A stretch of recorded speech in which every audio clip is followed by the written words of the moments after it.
evening. I'd like to call the evening session of the May 1 meeting of the Johnston County Commissioners to order. Welcome all those who are here in person this evening, and also welcome those who are watching us on our live stream on YouTube. As is customary, we open the morning session with a prayer and a pledge, so we'll not repeat that. So I will move on now to the first item on the agenda, which is approval and our discussion of the agenda. Are there any items that need to be adjusted? Mr. Chairman, case number 22-17, applicant Shenandoah Homes is to be postponed till the June 5th, 2023 meeting. Also, case number 22-18, also Shenandoah Homes, will be postponed to the June 5th, 2023 meeting. And case number 2309 has been withdrawn by the applicant. And I'll make a motion that we approve the agenda with those modifications. I'll second it. All right, we have a motion to second. Any other discussion? All in favor of the approving the agenda as amended, please say aye. Aye. Any opposed, no. Agenda's approved. Next item on the agenda is public comments, and this is for any item that is not already on the agenda. We only have one of those items tonight, so any item that's not on the agenda, you're welcome to come forward. You'll have 3 minutes to speak, and we ask that you maintain proper decorum and address the board in a civil manner. This is an opportunity for the board to listen to the public. There won't be a chance for any. Could you wait till I get finished? Sorry. Yeah, I hadn't quite finished yet. I was almost finished. And if you would, as you come forward, please state your name and your township.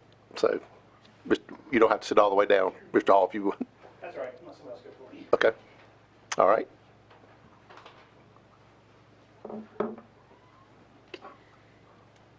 My name is Martha Neal, and I live in Pine Level. My father was a pedophile, and I was one of his victims. His crimes were covered up, and he was harbored by the priests of the Roman Catholic Church, Archdiocese of Boston, much like the leaders of Johnston County are doing today, harboring a pedophile amongst us. In a sickening turn of events, my mom sought counsel from the priest, and then was the one who was blamed for my father's transgressions. The priest told her she wasn't performing her wifely duties satisfactorily enough, and that is why my father was molesting her sister and her only daughter. Like most white men in power, they blame the victims of abuse rather than the perpetrators. Dickie Braswell, you are not a godly man, as your followers profess you to be, sitting arrogantly before us, having stolen the innocence of a child. Mr. Tony Braswell, I would like to address you now as we go way back. Our daughters having attended News Charter School together for several years. I remember fondly sitting with you and your wife in Mrs. Dunn's classroom, watching our girls perform and entertain us. If C came to you now and told you a church friend had been inappropriate, would you believe her? Or would you admonish her and wonder what she had done to elicit such immoral attention?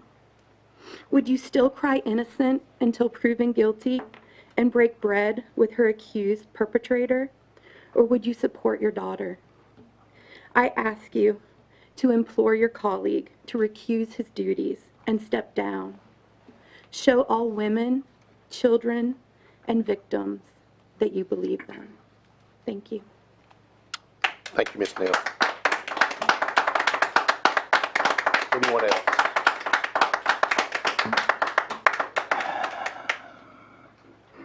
Anyone else?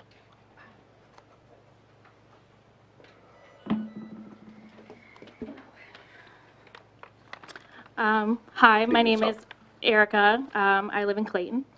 I present myself before you as a taxpayer, citizen, and a mother from Johnston County with affiliations to several working class and civic groups who you've met.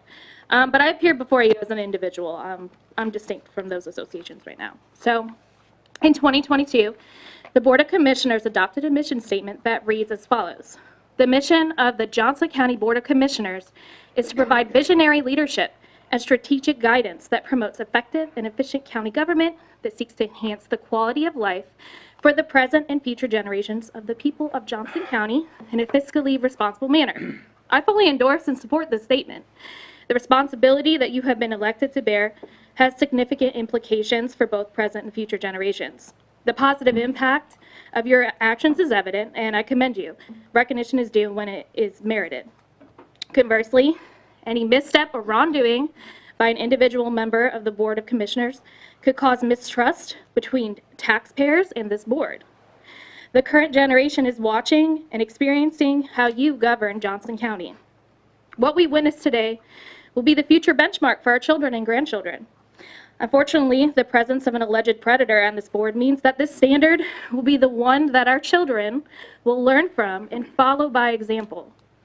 While there may be limitations to prevent the removal or forced resignation of a fellow commissioner, it is incumbent upon this board to take decisive measures in the face of allegations of heinous crimes.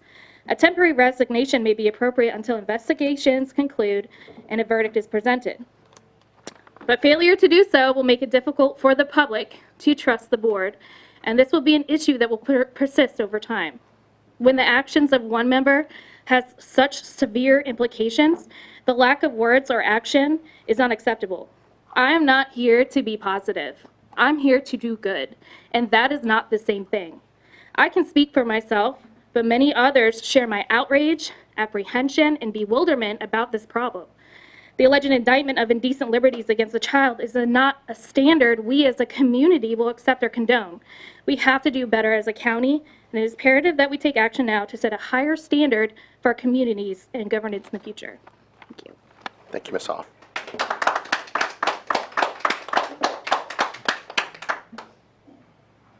Next.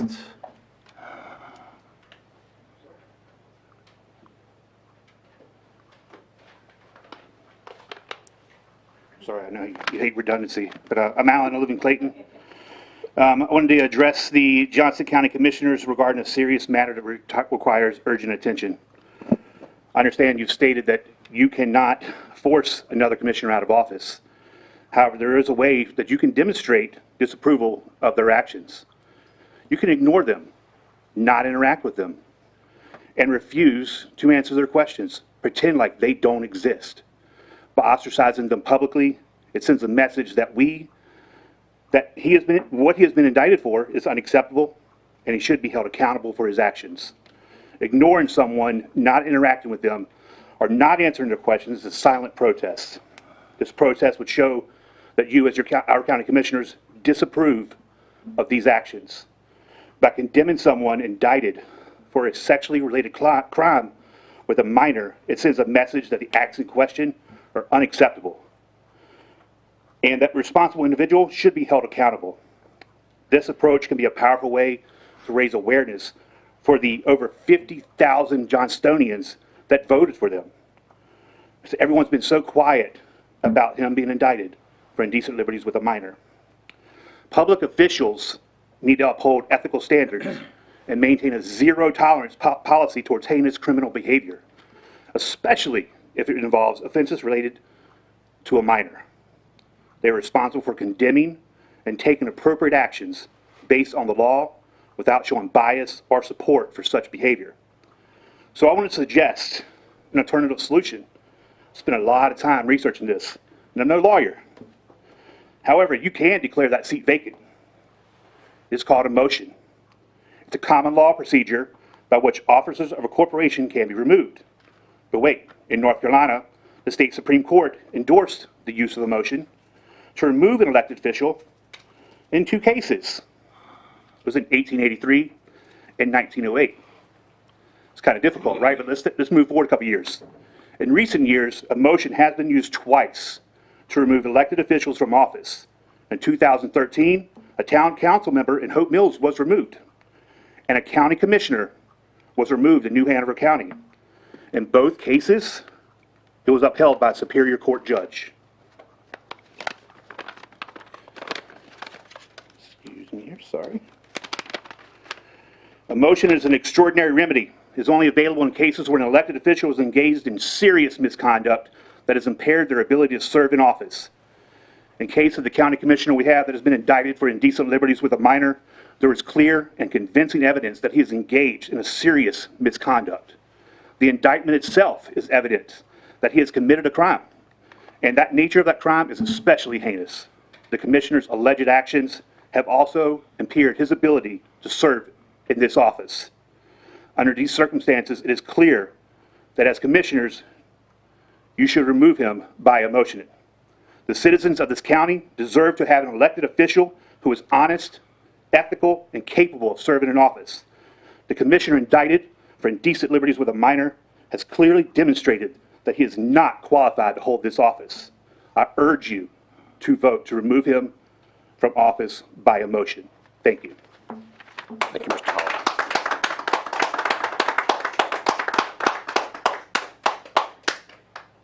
Anyone else? Ms. Casanave? Good evening. Good evening.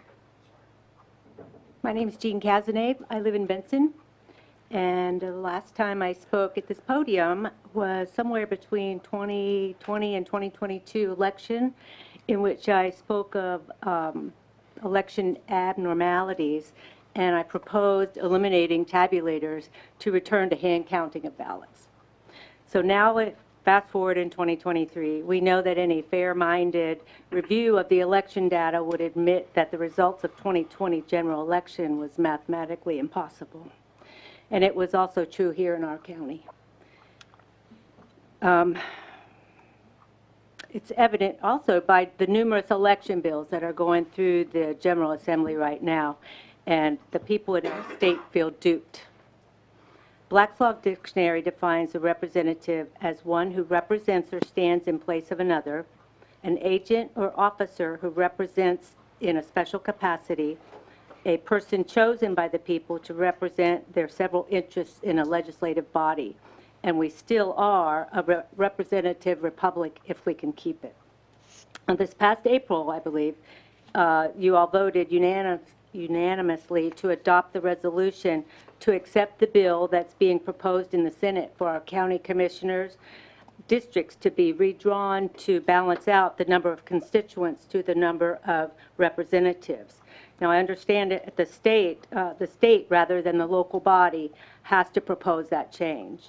The way I read the Johnston County codes is the local body can adopt the manner in which they are elected.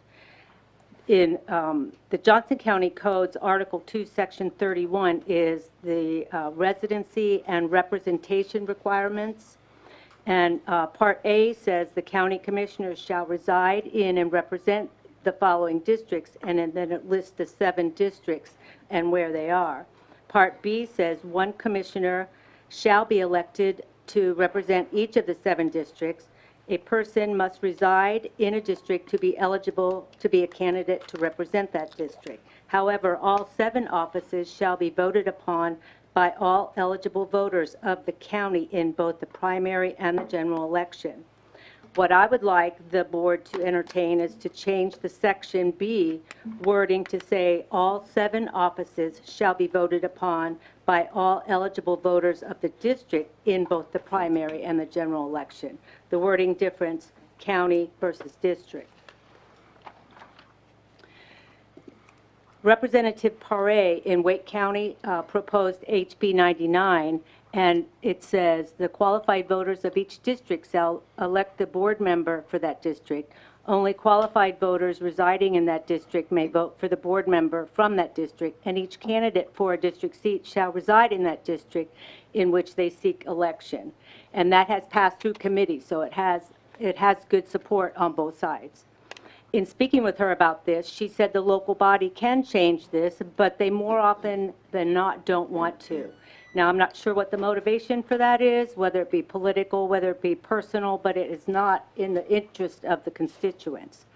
So let me say that by doing that, a candidate or representative gets closer to the people.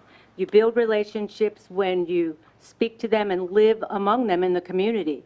And if your job is done as originally intended by the founders, the people would truly be represented. Another benefit in doing so is the huge cost of running a campaign. Because of the huge amounts of money that are spent on politics, it rarely allows a person without means to represent a district.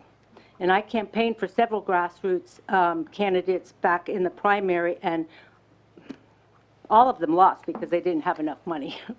So here's a throwback Monday. In Virginia, in the 7th District in 2014, Eric Cantor was Speaker of the House, and he was running against Dave Bratt, who was a little-known economics professor at George Mason University. Dave Bratt had $300,000, and Eric Cantor had $5 million. Okay, I'll go quickly. So Dave went door to door and met with each voter and talked to them in person. And his message was to stop the progressive and establishment transformation of the immigration reform in D.C. So D.C., he was shocked when he won. But he did get a chance to explain at each person's door what he was proposing. So dollars don't vote, voters do. And no one has ever knocked on my door, as long as I've lived here. Not one candidate, but I'm thinking that if we do what I'm proposing and vote for the district as opposed to the county, that I will see somebody knock on my door. So God created man, man created government, and man created this, and the states created the federal government. So those that are created cannot be greater than the creator. So please consider my proposal. Thank you very much. Thank you, Ms. Castanet. Anyone else?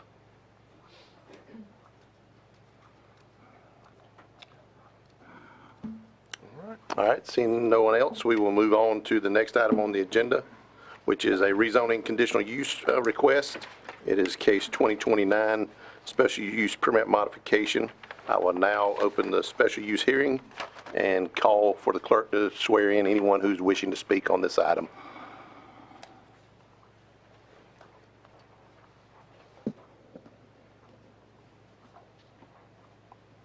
Anyone else wishing to speak to this before we do the swearing in? All right, go ahead, Madam Clerk.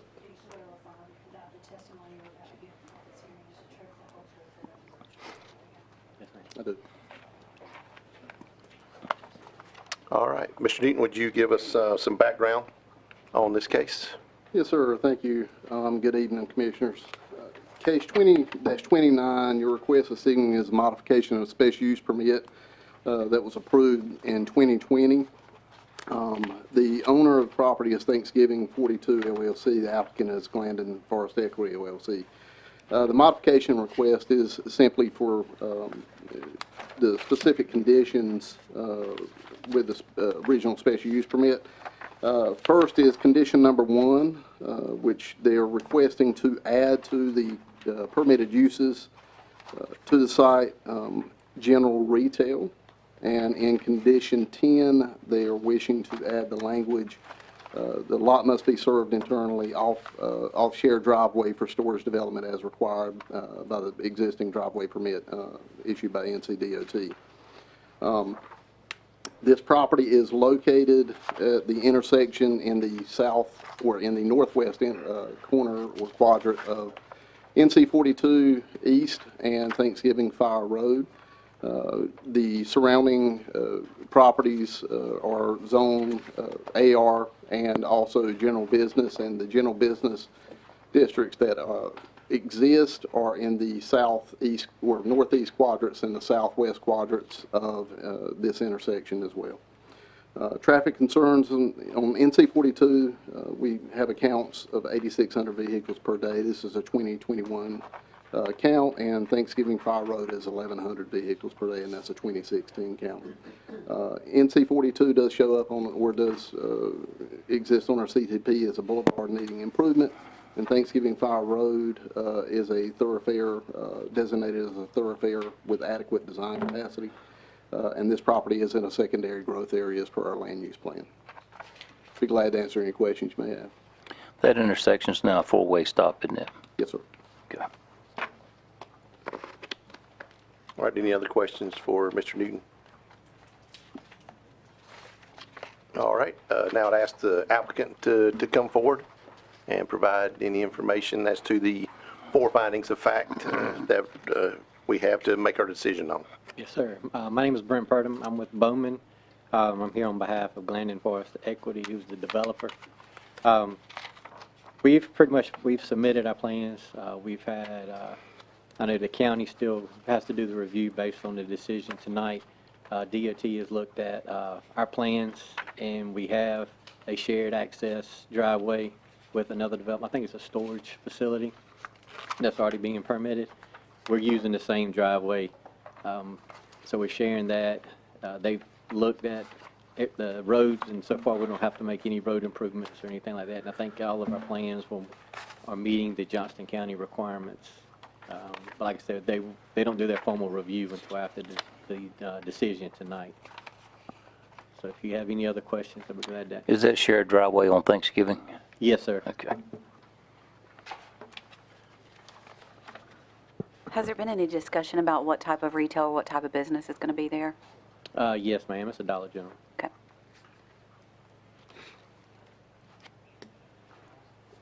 Right, and I see I think as Mr. Newton referred to, there's 10 special use conditions, which basically the first one is adding the general retail, and the last one, number 10, is the internally shared driveway with the storage. Correct. Yes, sir. All right. And just for the record, I don't think, and I'll let you address these as you need to, but there are 4 conditions. I'm going to read those that you need to meet. That the use or development is located, designed, and proposed and to be operated as to maintain or promote the public health, safety, and general welfare. Number 2 is that the use of the development appears to comply with all required use and intensity regulations of Articles 2 and 4 of the Johnston County Land Use Code and the applicable standards referenced in Section 14-257 and with all applicable regulations. The third one is that the use or development is located, designed and proposed to be operated so as to maintain or enhance the value of contiguous property, or that the use or development is a public necessity. And finally, the fourth one is that the use or development conforms with general plans for the physical development of county's planning jurisdiction, the design manual, and other development policies as adopted by the Board of Commissioners. Yes, sir. We did go through all of those with the county planner, with Todd Marr with the county, and we reviewed all of those, and he agreed that what we're proposing will meet all of those conditions, especially the land use requirements, the development itself, especially with what is being already proposed and approved rezoning wise. Ours will fit in perfectly with that. It's not going to impact any residential neighborhoods, so we're not worried about any impact on property values based on where we are and based on the other developments going on. So we feel like we meet all those conditions. Okay. All right. Any other questions? And Brian, I didn't catch you. What's your last name? Purdum, P-U-R-D-U-M. Okay. I wouldn't have spelled it. So thank you for that. You're welcome. All right. Anyone else wishing? Well, I guess we didn't have any else sworn in, so All right. Thank you. that's also. I will close the public discussion portion of the hearing and call for Mr. Newton to summarize and present the planning board's recommendations. Sir, thank you, Mr. Chairman. With regards to case 20-29, this request of modification, as previously stated and listed in your staff report, planning board does recommend approval and did so by unanimous decision. All right. Any final questions for Mr. Newton? There's nothing additional to be added to this at this time that we're aware of, right? No. Okay, I think that's where I was confused with all the options. I just All wanted right. to make sure I was clear. I will turn it over to the board for any other discussion, questions, clarifications. This part of the community is sort of up in my neck of the woods, and in recent years, within a 6-mile radius, 7-mile radius, there have been 3 different Dollar General stores put up there. And quite frankly, all I've heard is positive praise. People are glad they're there. I haven't heard any negative as far as impact on traffic and that sort of thing. So I don't see any negative associated with it. You want a motion, Mr. Chairman? Yeah, I will go ahead and close the Okay. special use hearing and turn it over for a motion. Based on findings of fact and special use conditions, I move for approval of special use permit modification for case 20-29. I second it. All right, we have a motion and a second. Any other discussion? If not, all in favor of the motion say aye. Aye. Any opposed, no. Motion carries. Thank you, Mr. Newton. Mr. Purdom, thank you. Next up, we have manager reports and comments. Good evening, Mr. Chairman, board members. Along with Public Information Officer Adam Carroll, we've been talking about a potential rebranding project for Johnston County. It's been a long time since there's been some of that. You'll see with different agencies, we've got just over the years different logos and things. So I've asked Mr. Carroll if he would come forward, just give you a brief update on this project and just get some feedback from the board on this, if you don't mind. Thank you. Thank you.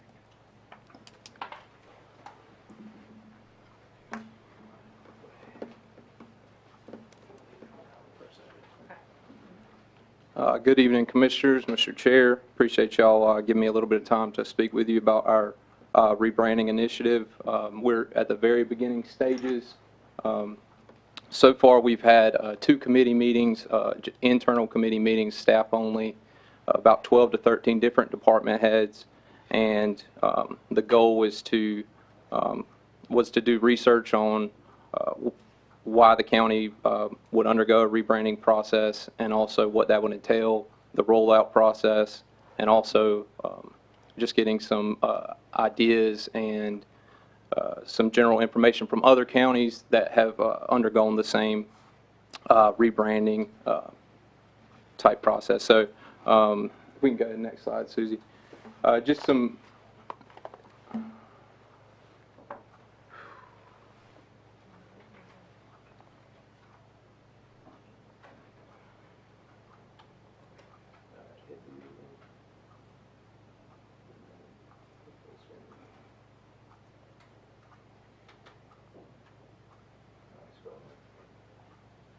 That's job security right there.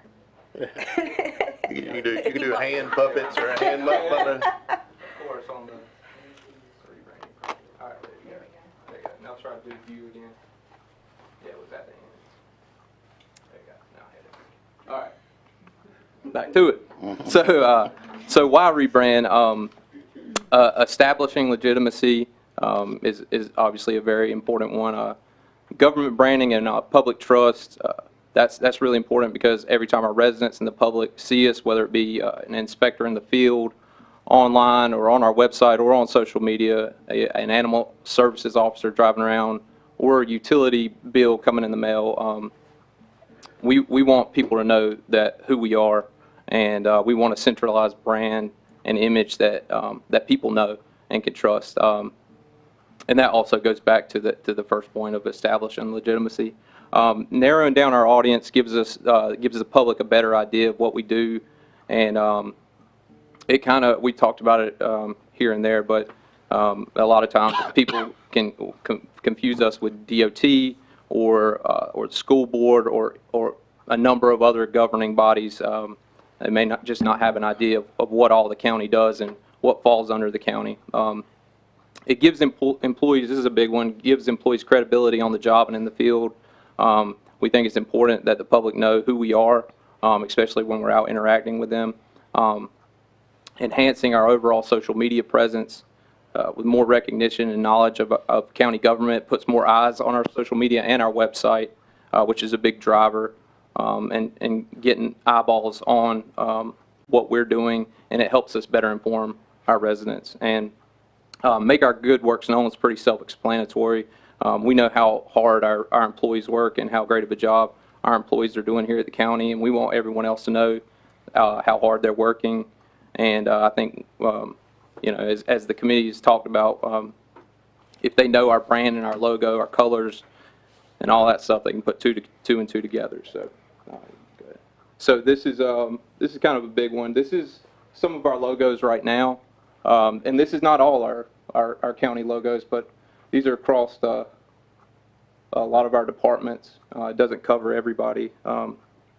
As you can see, there's not much cohesion between departments as it currently stands, and therefore we're not providing a clear picture of who we are to our residents. Individually, there's nothing wrong with the logos. I think a lot of them look great, but but I think ultimately we want people to know who we are, and I think it really comes down to just a benefit for staff and for our citizens to be able to have us all under one logo, one look, one color, and have a better idea of what the county does. You got the next one. Quick history of rebranding. There's not much of it. So county being formed in 1746, the seal adopted in 1982. We've narrowed down the font that you can see in the bottom left corner there. That was sometime between 93 and 96. In 1996 was when the county shield was adopted. That was for our 150-year anniversary, and so that's almost 30 years without any meaningful change to our brand. So that's another reason we're looking at doing an update here. So you go to the next one, Susie. Thank you. These are just some quick update on our social media analytics over the past year, and give you kind of an idea of what kind of engagement we're getting, people that see us across our social media platforms. We just started Instagram 2 years ago, so that's a little low, but that's just to give you an idea of our numbers on social media there.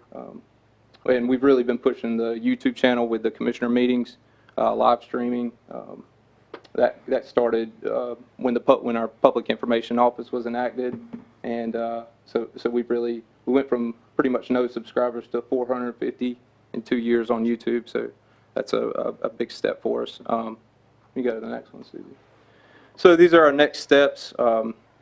What we'd want to do is draft a request for qualification, host additional rebranding committee meetings internally, and then a big part is determine best ways to engage future public participation, whether that be public forums, surveys, mailers. We're open to all kinds of ideas because we want the public involved as well. And then we discuss best practices for implementing rebranding. For example, Mr. Hester and I talked in length about making sure we use up all of our materials, and whether that be letterheads or whatever it may be that has current logos or brands on it, and make sure we use all those up before we transition over to a new brand, new look. And we want to make these changes in phases and obviously be responsible with taxpayer money on that. Then we'd be selecting advertising firms to interview, and then we'd draft the RFP, request for proposals as well, and establish a future date to reconvene and give you guys an update on where we're at with that. And obviously we want you involved in every step of the way to make sure we're all on the same page. So that is a quick run through of where we're at now with rebranding. Like I said, we're in the early stages of this, but I think it's much needed. Like we talked about it's been about 30 years since we've done anything, so I feel like it's about time. All right, any questions for Adam?